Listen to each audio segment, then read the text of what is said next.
Mr. Callahan, that's a $3,500 fine. And if you don't have it paid by Friday, we'll be placing a lien on your property. Do you understand me?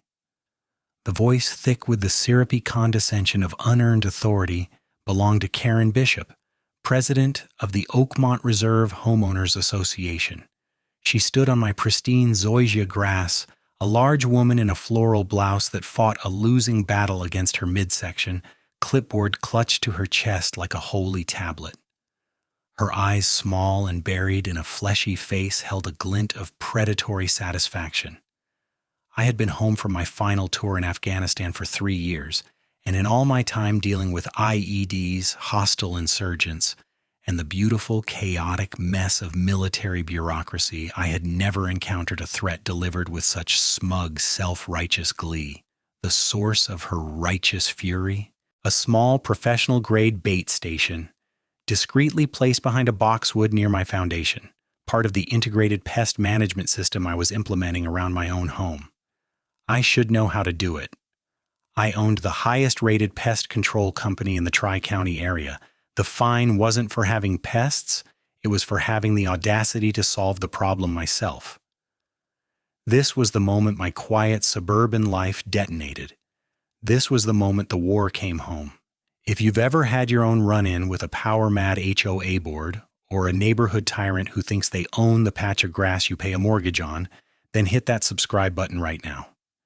And down in the comments, I want you to tell me where you're watching from and share your own HOA nightmare story, because believe me, what's coming next is a battle you won't want to miss. Now let me back up.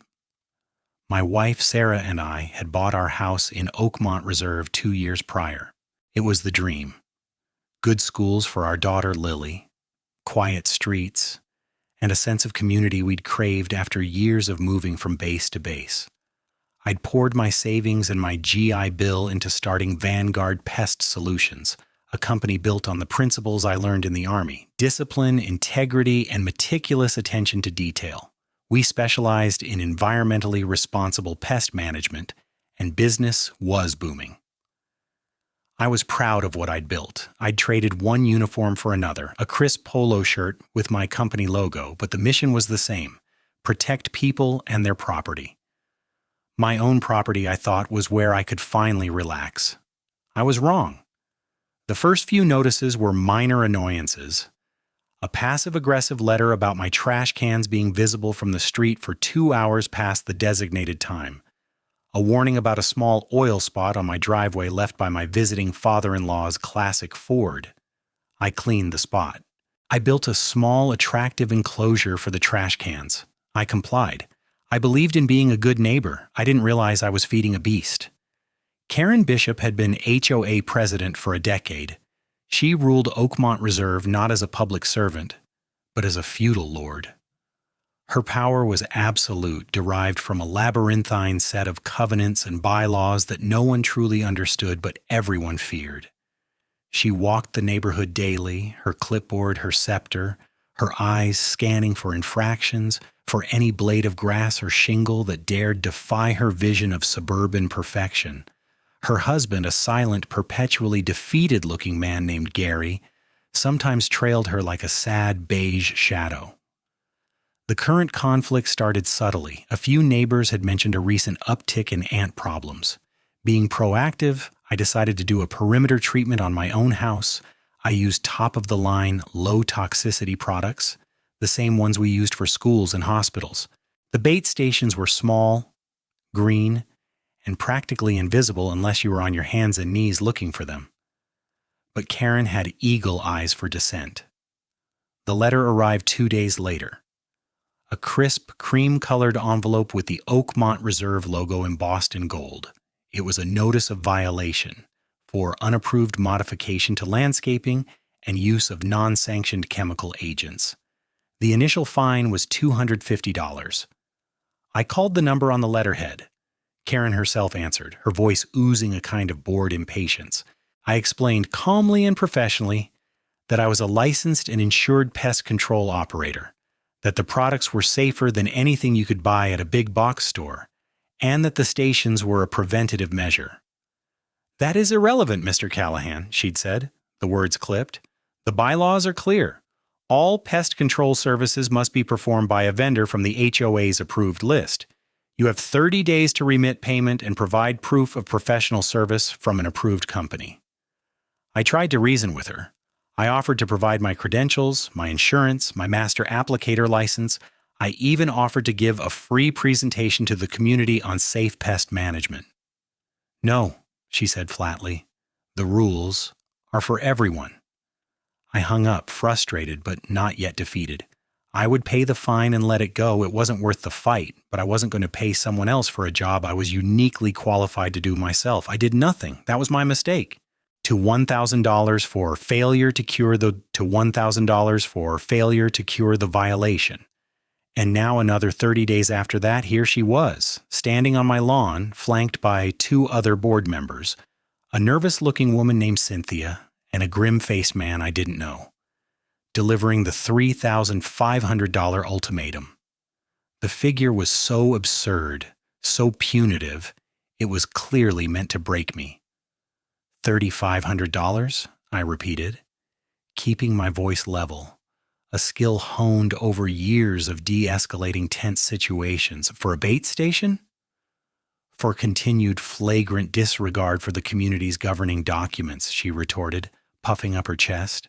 And for the unauthorized application of pesticides which could endanger the neighborhood's pets and children.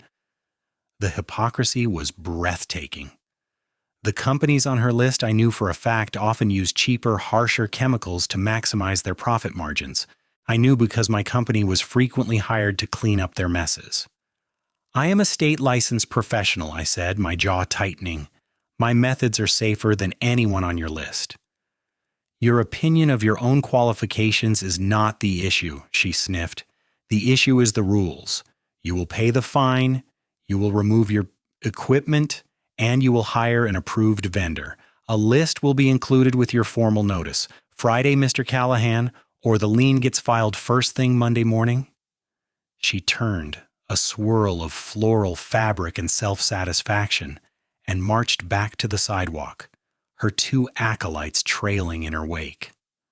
I stood there, the perfectly manicured lawn suddenly feeling like a battlefield. The smell of cut grass was replaced by the acrid scent of injustice. She hadn't just fined me. She had insulted my professionalism, questioned my integrity, and threatened the home I had worked so hard to provide for my family. She thought she was dealing with just another homeowner she could bully into submission. She had no idea who I was. She had no idea the kind of planning and patience I was capable of. She wanted me to use an approved vendor. Fine. I'd play her game, but I would play it to win. The formal notice arrived the next day via certified mail, a deliberate act of intimidation. It was thick with legalese, photocopied sections of the bylaws highlighted in angry yellow, and a bill that made my stomach clench. Tucked inside was the holy document itself, the Oakmont Reserve-approved vendor list.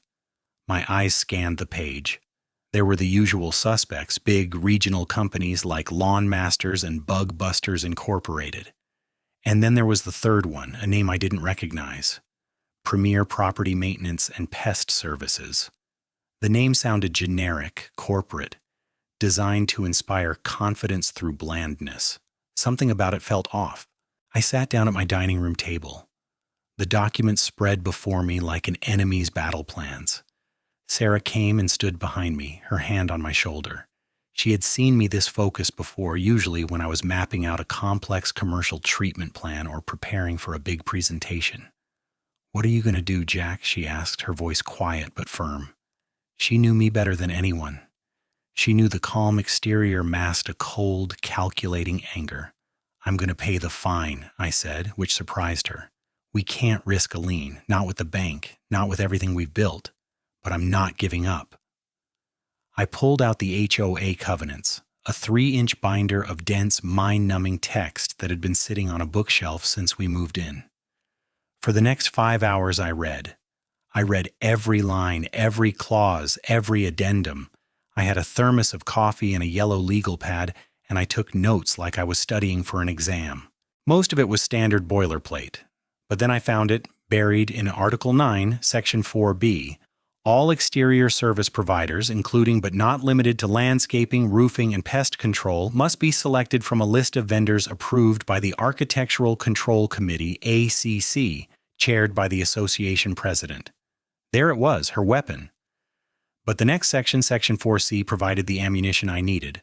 Homeowners may petition for a new vendor to be added to the approved list. The vendor must submit an application to the ACC providing proof of licensure, adequate liability insurance, and a detailed list of services and materials. The ACC reserves the right to approve or deny any application at its sole discretion. Her sole discretion. That was the key. It was a gate she controlled, and she could open or close it for any reason she wanted. A reasonable person would use that discretion to ensure vendors were qualified. A person like Karen, I suspected, would use it for other purposes. My mind started working, the pieces clicking into place like the tumblers of a lock. The plan was audacious, complicated, and deeply, deeply satisfying. I called my business partner Marcus. Marcus was a former Marine Force recon guy I'd met at a VA entrepreneurship workshop. He was my lead technician, my right-hand man, and the only person I trusted to see the angles like I did. He was at my house in 20 minutes. "What's up, boss? You sounded methodical," he said as he walked in, grabbing a bottle of water from the fridge. I laid it all out for him. The fines, the lean threat, Karen's smug face. A favor. Dig into them. And while you're a favor, dig into them. And while you're at it, dig into the other two. I want to know who owns them, how long they've been on the list, what their service records look like. I want to know everything. "You got it," he said, a slow grin spreading across his face. He could see where this was going. "What's my end of this op?" "Our end," I corrected him, "is to become the most qualified, most professional, most unimpeachable pest control company this HOA has ever seen." "We're already that," he said, confused. "Not Vanguard," I said, tapping the vendor application clause in the bylaws. "We're going to start a new company?" Marcus stared at me for a second, then he burst out laughing. "A Trojan horse. You're going to build a Trojan horse and roll it right up to her front gate." "And she's going to open the gate herself," I said, the first real smile in days touching my lips. "She's going to invite us in." The next morning I drove to the bank and got a cashier's check for $3,500 payable to the Oakmont Reserve HOA. I hated every single thing about it. It felt like paying tribute to a warlord, but it was a necessary tactical retreat. I mailed it with the formal notice, along with a short, polite letter stating that I was complying with the notice and would be securing a vendor from the approved list shortly. I was buying time. Meanwhile, Marcus was working his magic.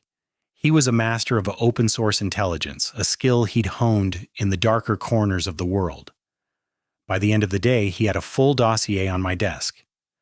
The two big companies, Lawn Masters and Bug Busters, were legitimate, if overpriced. They had been on the approved list for years, but Premier Property Maintenance and Pest Services was a different story. It was an LLC formed only 18 months ago.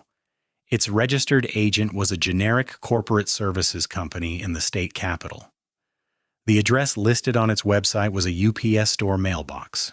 There were no online reviews, no Better Business Bureau profile, no social media presence. It was a ghost. "There's more," Marcus said, pointing to a name on the LLC filing. "The organizer is a guy named Franklin Bell. A quick search shows a Franklin Bell, same age, same county, is married to a woman named Sheila Bell." "So?" "Sheila's maiden name," Marcus said, tapping his screen with a triumphant finger, "is Bishop. She's Karen Bishop's younger sister." I leaned back in my chair, a feeling of cold, hard certainty settling in my gut. This wasn't just about control, it was about money. Karen wasn't just a tyrant, she was a grifter. She had created a closed system where she could funnel business to her own family, likely for a kickback. The sole discretion clause wasn't for quality control, it was to keep competition out and let her cronies in. "She's not just going to let us in," I said to Marcus, "she's going to make us pay." "So we make the payment part of the trap," he replied, his eyes gleaming. The game had changed. This was no longer just about clearing my name. It was about dismantling her entire corrupt enterprise. The first step in building our Trojan horse was giving it a name. We needed something that sounded strong, reliable, and utterly devoid of personality. We brainstormed for an hour, throwing out names that were deliberately corporate and sterile. We settled on Apex Guardian Services. It was perfect. It sounded like it was run by people who wore ties and carried briefcases, not guys who crawled under houses for a living. Next, we needed a legal structure. I contacted my lawyer and had him file the paperwork for a new DBA under Vanguard's corporate umbrella. Legally, Apex Guardian Services was Vanguard Pest Solutions, but to the outside world, they would be two completely separate entities. We set up a new mailing address at a virtual office downtown, which gave us a prestigious-sounding physical address instead of a P.O. box. We got a new phone number, a VoIP line that I could forward to my cell phone, and a professional-sounding voicemail greeting recorded by a freelancer online. The crown jewel of our deception was the website. Marcus, whose hidden talents apparently included web design, built a clean, professional-looking site in a single weekend. It featured stock photos of smiling families in front of perfect houses, vague promises about synergistic property protection solutions, and a color scheme of navy blue and gray. It was the epitome of corporate nothingness. There was no About Us page with our pictures, just a generic statement about a team of dedicated professionals. The most critical piece was the application packet for the HOA. I knew Karen would scrutinize it, looking for any excuse to deny us, so we made it flawless. We included copies of Vanguard's multi-million-dollar liability insurance and bonding, simply reprinted with the Apex Guardian Services name. We included my own master applicator license and Marcus's credentials. We typed up a multi-page document detailing our integrated pest management philosophy, using as much bureaucratic jargon as we could muster. We described our proprietary 3-phase treatment protocol and our commitment to eco-conscious methodologies. It was all standard practice for Vanguard, but dressed up in the language of a Fortune 500 company. We even created a separate, slick-looking price sheet for Apex, marking up our standard Vanguard prices by 20%. It had to look like a premium service, the kind a discerning HOA would want. Sarah watched our progress with a mixture of amusement and awe. "You two are having way too much fun with this," she said one evening, as Marcus and I were debating the finer points of Apex's fictional corporate mission statement. "This is what happens when you corner an engineer," I told her, holding up a beautifully designed, completely fictitious brochure for Apex. "He doesn't just get mad, he builds a better mousetrap." Or in this case, Marcus added, a better pest control company to trap a rat. The whole process took about 2 weeks. It was a whirlwind of paperwork, web design, and strategic planning. We had to make sure every detail was perfect, every possible angle covered. We were creating a legend, a backstory for a company that didn't exist, and it had to be strong enough to withstand Karen's scrutiny. While we were building Apex, the pressure in the neighborhood continued to mount. Was a thinly veiled threat. I saw Karen on the phone. She was a friendly reminder that my 30-day window to hire an approved vendor was closing. It was a thinly veiled threat. I saw Karen on her daily patrols, her eyes lingering on my house a little longer than the others. She was waiting for me to break. She was waiting for me to call one of her pre-approved companies, one of which was owned by her sister. She expected me to fall in line, to become another one of her compliance subjects. On a Tuesday morning, I put the finished application packet into a large manila envelope. It was nearly an inch thick. It looked official, important, and expensive.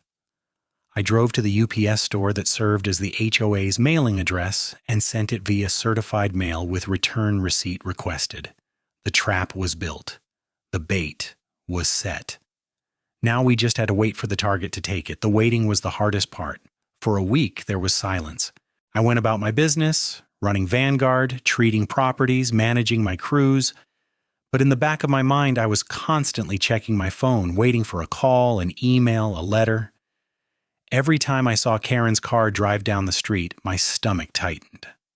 Then, the first shoe dropped. A new violation notice, This time it was for improper lawn maintenance.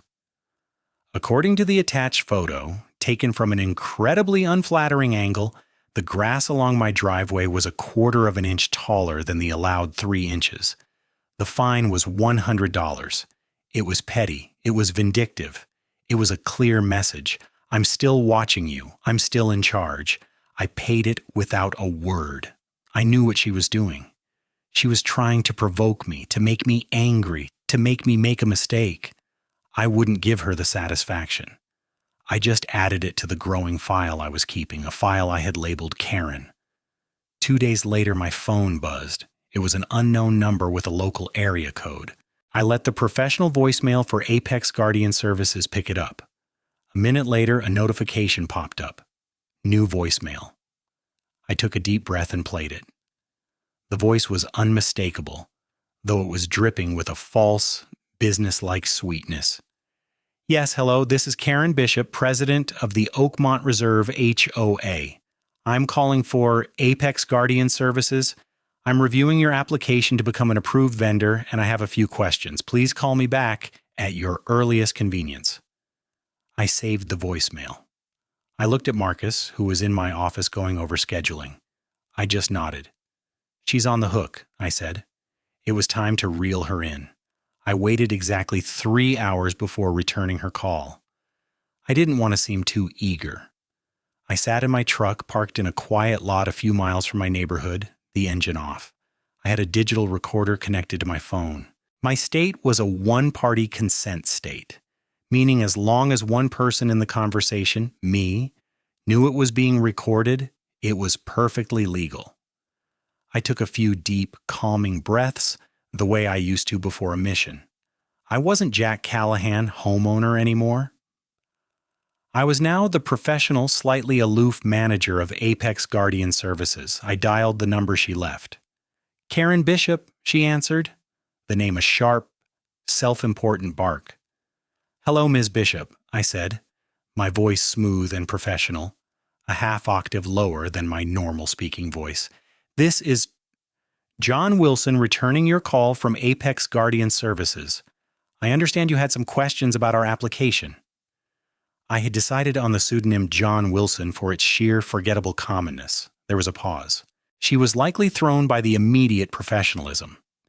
Yes, Mr. Wilson, she began, her tone shifting to one of a serious executive.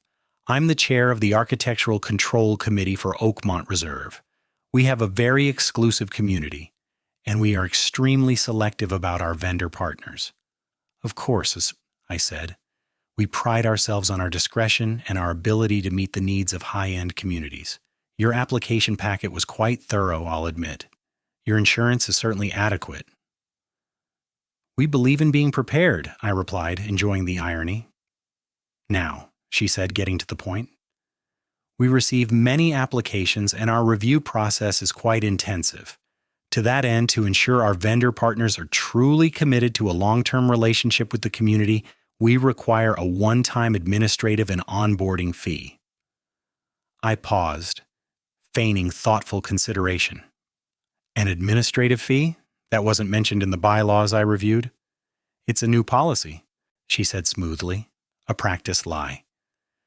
To cover the costs of background checks, adding you to our internal systems and a featured spot in our quarterly community newsletter, a sign of a true partnership.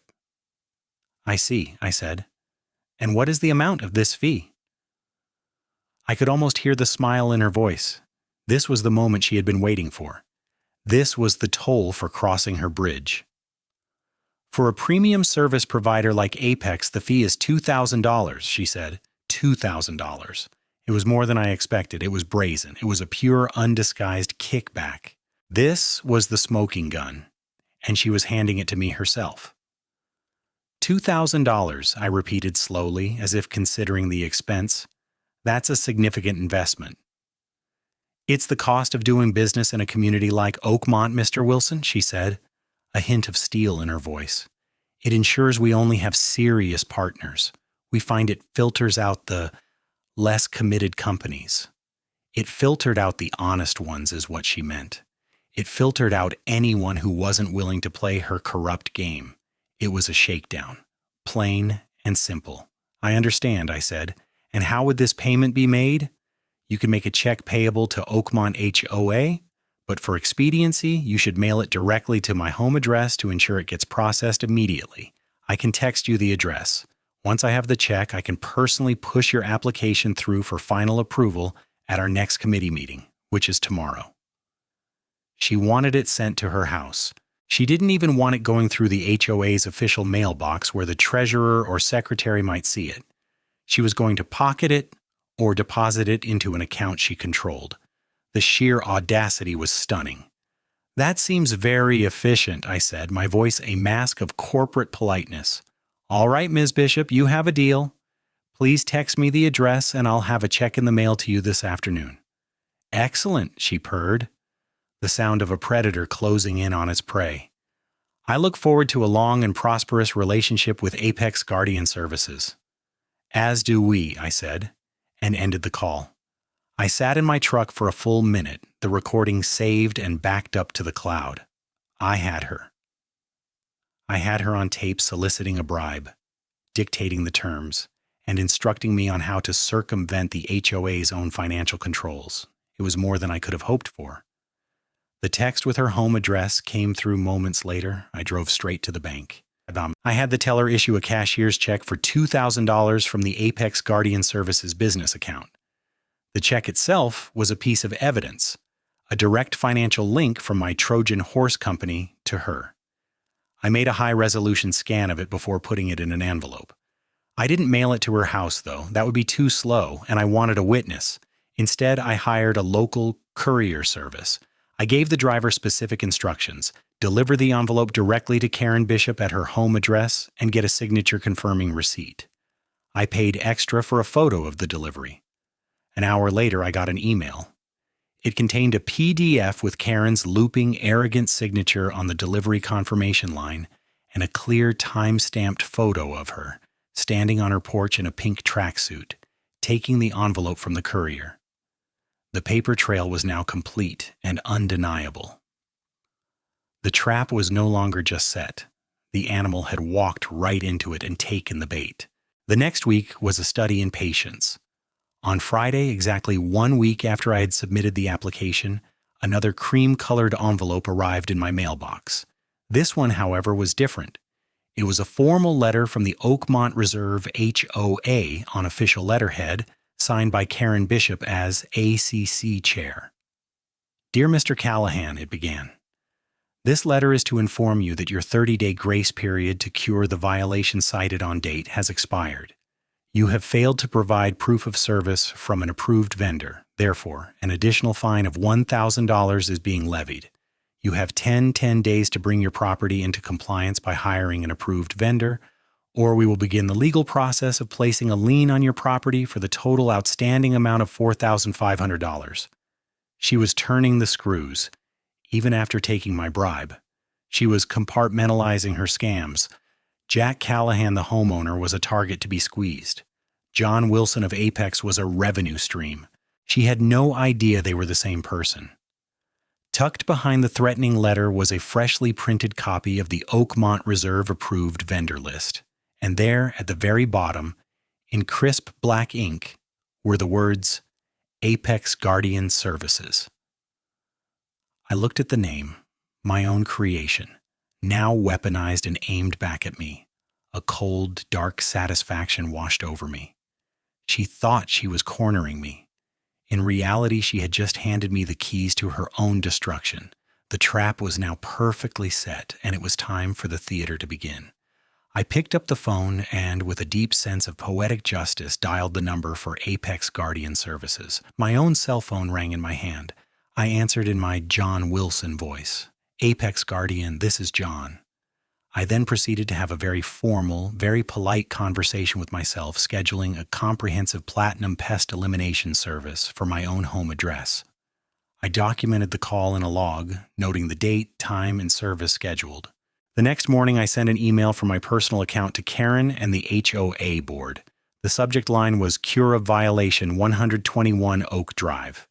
The email was short and to the point.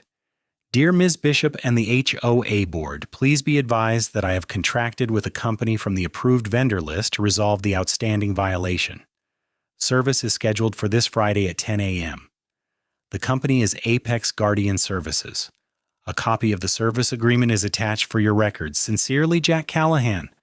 I attached the ridiculously detailed, jargon-filled service agreement I had created for Apex, complete with the 20% markup.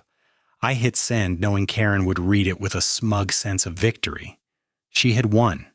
She had broken the stubborn veteran. She had forced me to comply, and in her mind had probably made a little extra money for the HOA and herself in the process, assuming I had chosen one of her preferred cronies. She had no idea I had chosen myself. The days leading up to Friday were filled with preparation. Marcus and I took one of our newer Ford F-150s from the Vanguard fleet. We had ordered a set of large, high-quality magnetic signs with the navy and gray Apex Guardian Services logo. They slapped onto the doors with a satisfying thud, instantly transforming the truck. We did the same for our uniforms. We had a local shop embroider a few of our standard polo shirts with the Apex logo. When I put it on, I felt like an actor getting into costume. The final touch was the equipment. I loaded the truck with our best and quietest gear. I wasn't just going to perform a pest control service, I was going to put on a show. Friday morning was bright and clear, a perfect day for justice. At 9:55 a.m., I pulled the Apex truck slowly down my own street. I could feel the eyes of the neighborhood on me, a new company, a shiny truck. It was an event in the quiet world of Oakmont Reserve. As I parked in my own driveway, I saw a curtain twitch in Karen's window across the street. She was watching. Perfect. I got out of the truck, clipboard in hand, and walked with a purposeful stride to my own front door. I rang the doorbell. Sarah answered, playing her part beautifully. "Good morning," she said, her voice loud enough to carry. "You must be from Apex. We're so glad you could come." "Good morning, ma'am," I replied in my John Wilson voice. "John Wilson with Apex Guardian. We're here to take care of everything." I spent the next 2 hours conducting the most theatrical pest control service in history. I walked the perimeter of the house 3 times, taking notes on my clipboard. I used a stethoscope to listen for activity inside the walls, a piece of showmanship I rarely use but which looked incredibly scientific. I set up brand new top-of-the-line bait stations, the exact same kind Karen had fined me for, but these had small, professionally printed, "Property of Apex Guardian Services" stickers on them. I documented every single step with my phone, taking hundreds of photos and videos. The location of every station, the application of every grain of dust in the wall voids, the inspection of every crawl space vent. I was creating an evidence locker. Halfway through the performance, my neighbor from 2 doors down, Bill, wandered over. Bill was a retired CPA in his late 60s, a quiet man who spent most of his time in his magnificent garden. "Morning, Jack," he said, then looked at my shirt and the truck. "Or should I say, John?" I put a finger to my lips and motioned for him to walk with me to the side of the house, out of sight of Karen's window. "Bill, good to see you," I said in my normal voice. "What do you think of the new uniform?" "I think you're up to something," he said, a shrewd look in his eyes. "I got the same letter about my bird feeder last month. $250 fine for attracting vermin. I've had that feeder for 20 years. That was all the opening I needed. I spent the next 10 minutes giving Bill the condensed version of the story. The initial fine, the escalation, the approved list, the family connection to Premier Pest, the creation of Apex, and the recorded phone call. As I spoke, Bill's quiet demeanor hardened. The mild-mannered gardener was replaced by the sharp-eyed accountant who had spent 40 years auditing corporate behemoths. "She demanded a fee to get on the list?" he asked, his voice low and dangerous. "A kickback." $2,000, I confirmed. "I have the cashier's check record, the courier receipt she signed for, and a recording of the entire conversation." Bill was silent for a moment, staring at Karen's house. "That's not just an ethics violation, Jack. That's wire fraud, mail fraud, potentially, embezzlement, if she's depositing it into a personal account." He looked back at me, his eyes alight with a fire I hadn't seen before. "I'm on the finance committee," he said. "Or I was. She had me removed last year after I started asking questions about the landscaping contract." "Let me guess," I said. "The contract went to a company that was way overpriced?" "By about 40%, Bill confirmed. "And the owner's nephew is married to Karen's hairdresser. It's a whole ecosystem of graft, but I never had concrete proof. Just suspicious numbers and vague invoices." "I think I've got the proof now," I said. "What do you need from me?" Bill asked, the question not one of curiosity, but of enlistment. He was ready to go to battle. "I need you to help me get the rest of the story," I said. "I need to see the HOA's books, all of them. I have a feeling my $2,000 bribe is just the tip of the iceberg." "Consider it done," Bill said, a grim smile on his face. "Welcome to the resistance." As Bill walked back to his yard, I felt a shift. This was no longer my personal fight. I had just recruited my first soldier. Karen thought she was watching a lone homeowner surrender. She had no idea she was watching an army assemble right under her nose. That evening, after I had sent the HOA board a detailed service completion report from Apex Guardian Services, complete with photos and a hefty invoice marked paid, Bill came over. He carried a thick binder and a laptop. He had used his old credentials, which Karen's board had never bothered to revoke from the HOA's online portal, to download the last 3 years of financial statements, meeting minutes, and vendor contracts. My dining room table, once the site of my lonely war planning, was now a command center. Sarah kept us supplied with coffee and sandwiches as Bill and I dove into the numbers. What we found was worse than I'd imagined. It was a masterclass in petty corruption. The pattern was always the same. A legitimate long-term vendor would be dismissed for a minor infraction, and a new, more expensive vendor would be brought in. These new vendors were almost always recently formed LLCs with vague names and P.O. box addresses, just like Karen's sister's company. There was Elite Landscaping Solutions Renewar, which got the lawn maintenance contract for the common areas at a 40% premium. We traced its ownership to a man who shared a last name and address with the HOA's secretary, Cynthia, the nervous woman who had flanked Karen on my lawn. There was Community Asphalt and Concrete, awarded a no-bid contract to repair a single crack in the tennis court for $12,000. The company was registered to Karen's brother-in-law. Then there were the consulting fees. Every quarter, a payment of $2,500 was made to a company called Bishop Strategic Advising. It took Bill less than 10 minutes to find the corporate filing. The sole proprietor was Gary Bishop, Karen's silent beige husband. He was being paid $10,000 a year to advise the HOA his wife presided over. "It's a family business," I muttered, staring at the web of names and companies. "The whole HOA is just their personal slush fund." "And the fines are the enforcement arm, Romas," Bill added, pointing to a revenue line item. "Look at this. Revenue from homeowner fines has tripled in the last 2 years. It's over $100,000 annually. That's what they use to offset the inflated contracts, so the monthly dues don't go up enough for people to revolt. They're robbing Peter to pay Paul, and they're fining Peter into submission first." We also found the payment for my administrative fee. It wasn't listed as revenue from Apex. Instead, it was logged under miscellaneous income, community donations honoraires, a black hole of a category designed to hide its true source. She had deposited the check directly into the HOA's main account, but miscategorized it to obscure its purpose. To see how many others were in the same boat as Bill and me. We decided to take a walk. Over the next week, during the evenings, Bill and I canvassed the neighborhood. We started with people we knew, friends of Bill's from his gardening club, families I knew from the community pool. We didn't lead with accusations of fraud. We started by asking a simple question. "Have you had any issues with the HOA lately?" It was like opening a floodgate. A young single mother, Maria, told us she was facing $800 in fines because her daughter's plastic slide in the backyard was visible for a cumulative total of more than 48 hours in a 7-day period. She was a nurse and worked long shifts. She didn't have time to move it in and out of the garage every day. An elderly couple, the Hendersons, had been fined for the color of their welcome mat. It was deemed excessively vibrant.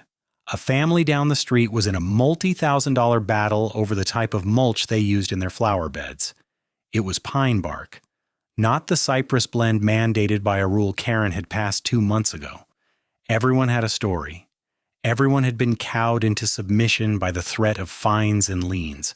They were afraid, isolated, and angry. They thought they were alone. We showed them they weren't. We started a private group on a messaging app. Within 48 hours, we had over 30 households in the group. The stories poured in, a torrent of petty tyranny and financial abuse. People shared photos of the violation notices, the absurd fines, the condescending emails from Karen. For the first time, the residents of Oakmont Reserve were comparing notes, and they were realizing the problem wasn't their welcome mat or their child's slide. The problem was Karen Bishop. The anger in the group was palpable, but it was unfocused. They wanted to do something, but they didn't know what. This was where my military planning came in. An angry mob is just a mob. An organized, disciplined force with a clear objective is an army. I laid out the plan to a smaller core group, which included Bill, Maria the nurse, and a sharp-witted real estate lawyer named David Chen, who had been fighting a 6-month battle over the placement of his satellite dish. The plan was simple, and it followed the HOA's own rules to the letter. The bylaws state that a special meeting of the members can be called by a petition signed by at least 25% of the homeowners, I explained, projecting the relevant bylaw onto my living room TV. We have more than enough support for that. At that meeting, a vote can be held to remove any and all members of the board, with or without cause, by a simple majority vote of the homeowners present. David Chen, the lawyer, grinned. It's a coup. A perfectly legal, by-the-book coup. Exactly, I said. We don't go in with pitchforks. We go in with signed proxies, documented evidence, and a clear agenda. We'll present Bill's financial analysis. We'll have people like Maria tell their stories. And then, I paused, I'll tell my story. We drafted the petition that night. We spent the next weekend going door to door, not as angry rebels, but as concerned neighbors seeking accountability. We didn't just ask for a signature. We explained the process. We showed them the numbers. We gave them a voice. By Sunday evening, we had signatures from nearly 60% of the homeowners. We had our army. I hand-delivered the petition to the HOA's official mailbox on Monday morning, along with a formal letter demanding a special meeting be scheduled within the 14 days required by the bylaws. The letter was CC'd to every homeowner in our group. Karen was now on the clock. She could no longer ignore us. She could no longer isolate us. We were coming for her, and we were coming with the full force of the community and her own rule book behind us. The notice for the special meeting of the members was posted on the community bulletin board and emailed to all homeowners a week later.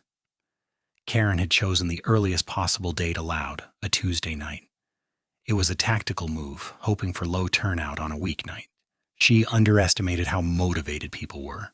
She also framed the meeting in the most benign terms possible, to discuss community feedback and budgetary matters. She made no mention of the petition or the demand for a removal vote. She was trying to control the narrative, to downplay the insurgency. The night of the meeting, the community center's main hall was packed. I had never seen it so full. People were standing along the walls and spilling out into the hallway. The energy in the room was electric, a tense mix of anger, anxiety, and hope. Bill, David, Maria, and I had set up a small table near the entrance, handing out printed summaries of the financial analysis and proxy forms for those who couldn't stay but wanted their vote counted. Karen and the rest of the board, her husband Gary, the secretary Cynthia, and the grim-faced man whose name was apparently Stan, were seated at a long table at the front of the room. Karen was dressed in a severe-looking navy blue pantsuit, her armor for the battle to come. Why, she surveyed the crowd with a look of deep annoyance, as if this was an inconvenient interruption to her evening. She had no idea she was attending her own court-martial. She banged a gavel on the table. This special meeting of the Oakmont Reserve HOA is now in session, she announced, her voice tight. The first item on the agenda is a review of the Q3 budget. Bill stood up immediately. Point of order, Madam President. Karen glared at him. Mr. Peterson, you are out of order. Please sit down. According to Robert's Rules of Order, which our bylaws adopt, Bill said, his voice calm and carrying through the room, and according to the petition that triggered this meeting, the agenda is set by the petitioners. The first and only item on our agenda is the removal of the current board of directors. A murmur went through the crowd. Karen's face flushed a deep, mottled red. That is an outrageous and baseless demand. This meeting is for budgetary review. David Chen, our lawyer, stood up. Actually, Ms. Bishop, it's not. We have here a petition signed by 62% of the homeowners. It explicitly calls for a vote of no confidence and the removal of the board. We have followed Article 3, Section 5 of the bylaws to the letter.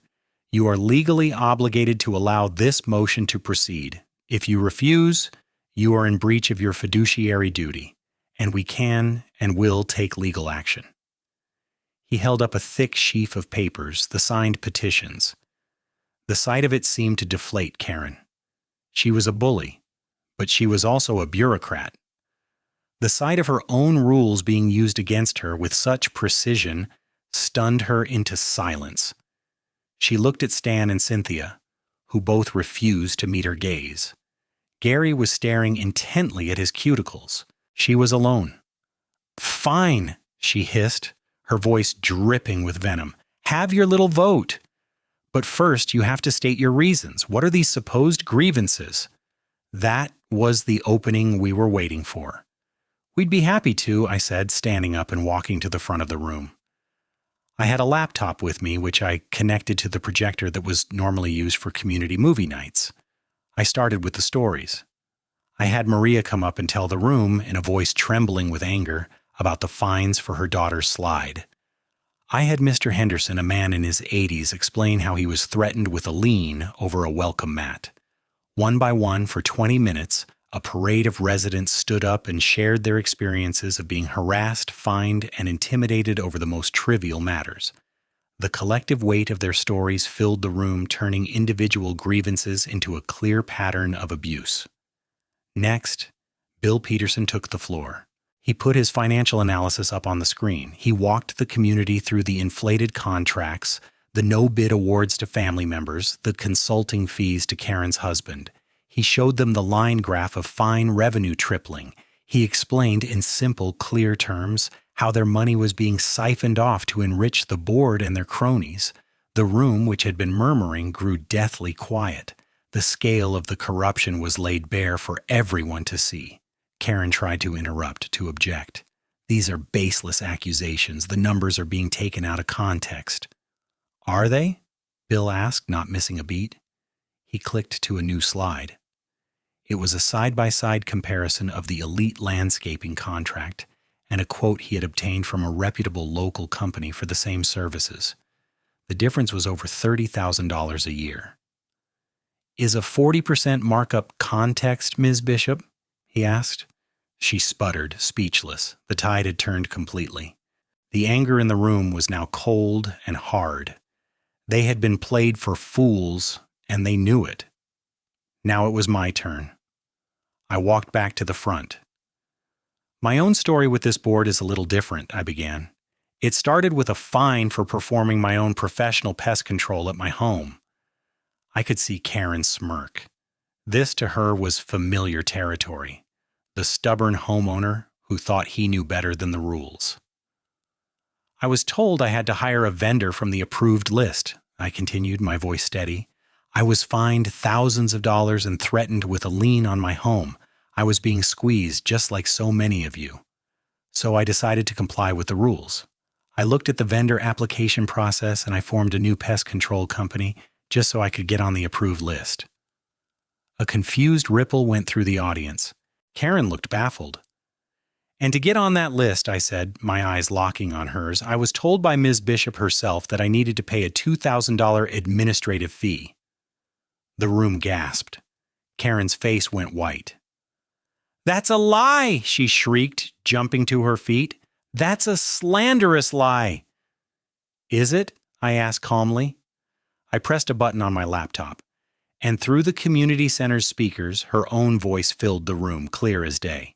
For a premium service provider like Apex, the fee is $2,000. It's the cost of doing business in a community like Oakmont, Mr. Wilson. You can make a check payable to Oakmont HOA, but for expediency, you should mail it directly to my home address. The recording played on. The silence in the room was absolute, broken only by Karen's recorded voice, calmly soliciting a bribe. When it finished, no one moved. No one spoke. They just stared at Karen, whose face had crumpled into a mask of pure, horrified shock. She had been so confident, so untouchable. She had never imagined that her own words could be used to hang her. The silence in the room stretched for what felt like an eternity. Every eye was on Karen Bishop. The smugness was gone, replaced by a ghastly pale shock. Her mouth opened and closed, but no sound came out. She looked like a fish gasping for air. I let the silence hang there, letting the weight of her own words crush her. Then I delivered the final blow. As I said, I continued, my voice cutting through the tension. I complied with the rules. I paid the $2,000 fee. I got my new company, Apex Guardian Services, onto the approved list. And then, as ordered by this board, I hired that company to service my home. I held up the invoice from Apex Guardian Services, the one I had sent to the board, for the projector to display on the screen behind me. Karen's eyes darted to the screen, a flicker of confusion crossing her face. She was still trying to process the recording, and now this. The problem for you, Karen, I said, dropping the formal Ms. Bishop for the first time, is that I own Apex Guardian Services. I reached into my wallet and pulled out 2 business cards. I held them up. I also own this company, Vanguard Pest Solutions. I let everyone see the 2 different logos, the 2 different names. I created a completely new corporate identity, built a website, and filed all the necessary paperwork for one reason: to see if this board was running a legitimate operation, or if it was engaged in the kind of corrupt practices that so many of us suspected. I wanted to see if the approved vendor system was about quality control, or about shaking people down. I looked directly at her. You took the bait, Karen. You solicited a bribe from a company I created, and you did it on a recorded line. You had me send the check to your house. I have the courier receipt with your signature on it. And then you turned around and used my own company's inclusion on the approved list as a weapon to threaten me with more fines and a lien on my home. The full scope of the sting, the sheer, meticulous audacity of it, finally dawned on everyone in the room. A low murmur turned into an audible buzz of shock and dawning comprehension. They finally understood the Trojan horse. David Chen stepped forward again, his voice ringing with legal authority. Ladies and gentlemen, he said to the crowd, what Mr. Callahan has just demonstrated with irrefutable evidence is a pattern of racketeering. It's fraud. It's embezzlement. This isn't just a violation of HOA bylaws. It's a violation of state and federal law. Karen finally found her voice. It was a strangled, furious shriek. This is entrapment. It's illegal. You can't do this. Actually, it's not entrapment, David said coolly. Entrapment is when law enforcement induces a person to commit a crime they otherwise would not have committed. Mr. Callahan is a private citizen, and you were clearly predisposed to committing the crime. He simply gave you the opportunity to do what you were already doing to others. He just happened to be recording it. Her face contorted with rage. She pointed a trembling finger at me. You are finished in this neighborhood, Callahan. I will ruin you. You will do nothing, a new voice cut in. It was Cynthia, the timid secretary. She had stood up, her face pale but resolute. I will not be a part of this anymore. I vote to remove Karen Bishop from the board, effective immediately. Stan, the other board member, looked from Cynthia to Karen's apoplectic face, then at the angry crowd. He slowly raised his hand. I vote for removal too. Karen stared at them, betrayed. You spineless cowards, she screamed. Then she turned her fury on the crowd. "You are all ungrateful. I made this neighborhood what it is. I protected your property values." No one was listening. Bill Peterson made the formal motion. "I move for a vote of no confidence and the immediate removal of the entire board of directors, Karen Bishop, Gary Bishop, Cynthia Miller, and Stan Gable." "Second!" yelled a dozen voices at once. The vote was a formality. It was nearly unanimous. By a show of hands that looked like a forest of righteous anger, the entire board was swept from power. Karen stood there, utterly defeated. The navy blue pantsuit that had been her armor now looking like a cheap costume. She grabbed her purse and her gavel and stormed out of the room, her husband Gary scurrying behind her without a word. The crowd erupted in applause, not a raucous cheer, but a wave of profound, exhausted relief. It was over. The tyrant was gone. In the same meeting following the bylaws, we immediately held an election for an interim board. Bill Peterson was elected the new president by acclamation. Maria the nurse and David Chen the lawyer were also voted in, along with two other longtime residents known for their fairness and common sense. Their first official act was to unanimously vote to void every single fine issued by Karen's board in the last year. Their second act was to fire Elite Landscaping Solutions and Community Asphalt and Concrete. Their third act, proposed by David, was to hand over all of the evidence: Bill's financial analysis, my recordings, the courier receipts, the bank statements, to the local police department and the district attorney's office. The coup was complete. The kingdom had been taken not with fire and sword, but with bylaws and bank records. As I packed up my laptop, neighbors came up to me, one after another, shaking my hand, clapping me on the shoulder, thanking me. They weren't just thanking me for exposing Karen, they were thanking me for giving them their community back. I saw Sarah standing near the back, a proud, beautiful smile on her face. The war was finally over. The aftermath was swift and decisive. The new interim board led by Bill wasted no time. They hired an independent forensic accounting firm to conduct a full audit of the HOA's finances going back 5 years. The preliminary findings of the audit were so alarming that the district attorney's office launched a full-scale criminal investigation within a week. Warrants were issued. The police didn't just knock on Karen Bishop's door. They arrived with a team and boxes, seizing computers, bank records, and files.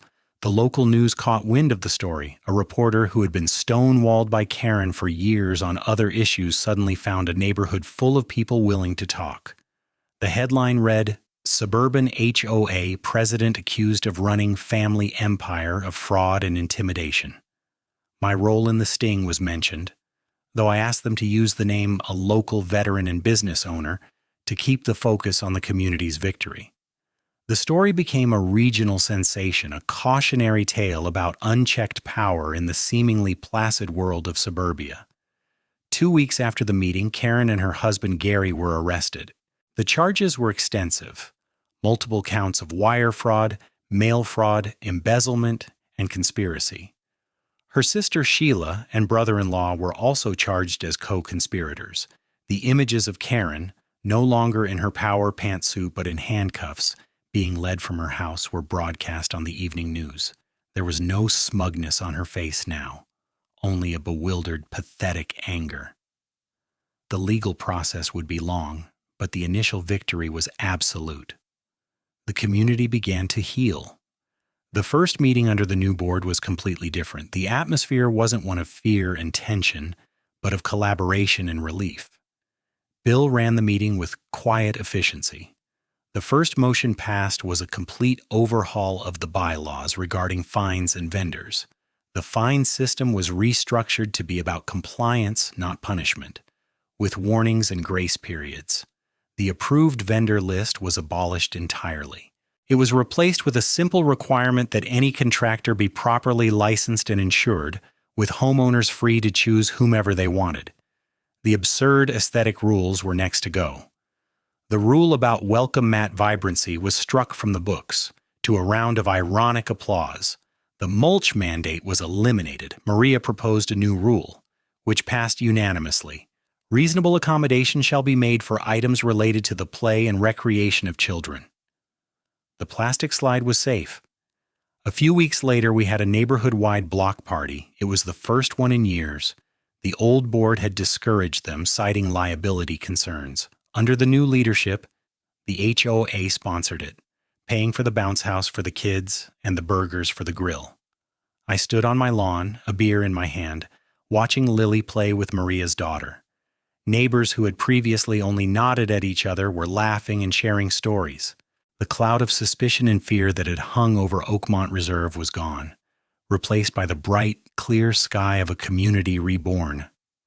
Marcus came, and I introduced him to everyone as my business partner and the co-architect of the coup. He was treated like a returning hero.